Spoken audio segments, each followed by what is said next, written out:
The race to create robots that look, act, and work like humans could see unemployment soar, welfare costs increase, and may eventually bring the global economy to its knees.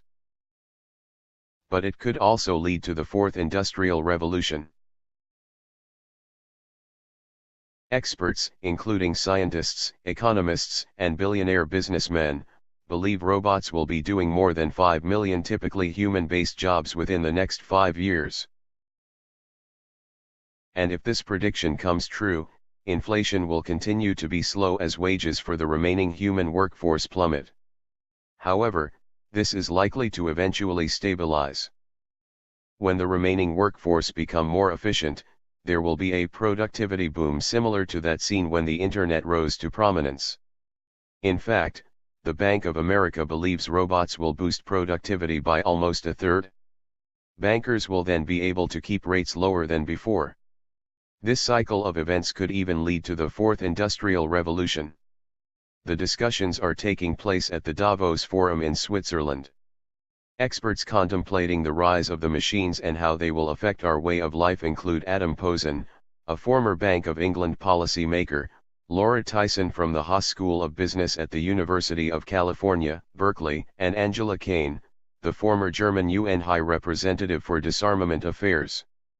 The claims build on a recent report in which economists created a model to plot a range of possible robot scenarios to see how the machines could impact national income, capital, and quality of service.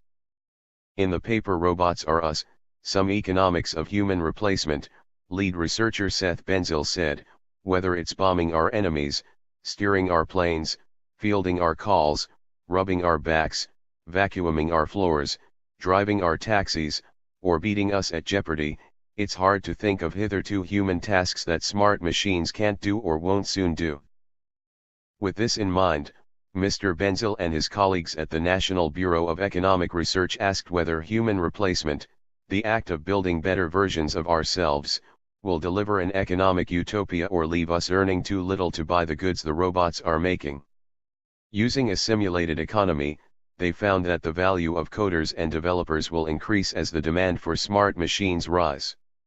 As processes improve and technology advances, the price to produce these machines will decline, which will deliver a tech boom. This in turn will raise the demand for new code.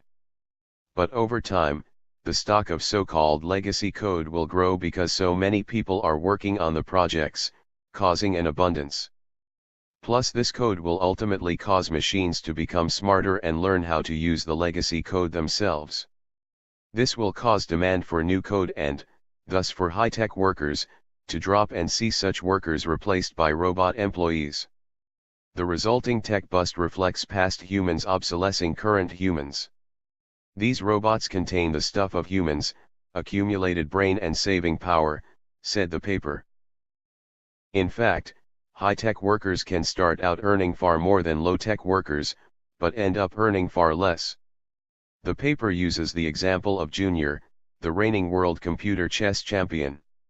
Junior can beat every current and, possibly, every future human on the planet. Consequently, his old code has largely put new chess programmers out of business. The eventual decline in high-tech and, potentially, low-tech workers' income will limit what young people can save and invest, continued the paper. This means less capital will be available for the future generations and production could actually fall over time, despite the fact machines are capable of producing goods more efficiently. An alternative outcome of this is that high-skilled workers will move into low-skilled, lower-paid positions, which will force these low-skilled workers into unemployment. And once people are out of work, welfare costs will rise, putting a greater strain on the economy. The authors even suggest people start saving for this eventuality. The long run in such cases is no techno-utopia. Yes, code is abundant. But capital is dear. And yes, everyone is fully employed. But no one is earning very much, said Mr. Benzel. In short, when smart machines replace people, they eventually bite the hands of those that finance them. The study's model firmly predicts three things: a long-run decline in the share of labor income, tech booms followed by tech busts, and a growing dependency of current output on past software investment. Our simple model illustrates the range of things that smart machines can do for us and to us, continued the paper. Its central message is disturbing. Absent appropriate fiscal policy that redistributes from winners to losers, smart machines can mean long-term misery for all. This study follows a similar report by management consulting firm Boston Consulting Group that predicted by 2025 the number of automatable tasks will rise to 25%. In turn, labor costs stand to drop by 16% on average globally over that time.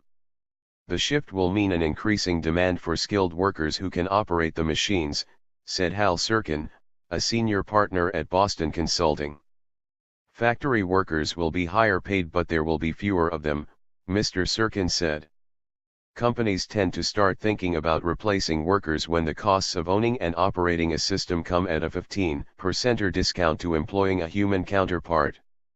For example, in the U.S. automotive industry, which is predicted to be one of the more aggressive adopters of robots, a spot welding machine costs $8 an hour versus $25 an hour for a worker. A robot that can perform certain repetitive tasks costs about 1/10 as much as it did more than 10 years ago, Mr. Sirkin said. Costs tied to one commonly used robotics system, a spot welder, are also expected to fall 22% between now and 2025. 3/4 of robot installations over the next decade are expected to be concentrated in 4 areas: transportation equipment, including the automotive sector, computer and electronic products, electrical equipment and machinery. By 2025, robots should be able to handle 30 to 40% of automatable tasks across multiple industries. Adoption will be slower in industries such as food products, plastics, fabricated metal, and wood products, where many tasks will remain difficult to automate and wages are relatively low. Thanks to technological advances, however, robots are making greater inroads in these industries as well. Regardless of whether it's time to invest in next-generation robots, manufacturers everywhere should start preparing, added Mr. Sirkin. They need to understand how costs and automation technologies are changing in their industries and what their competitors are up to.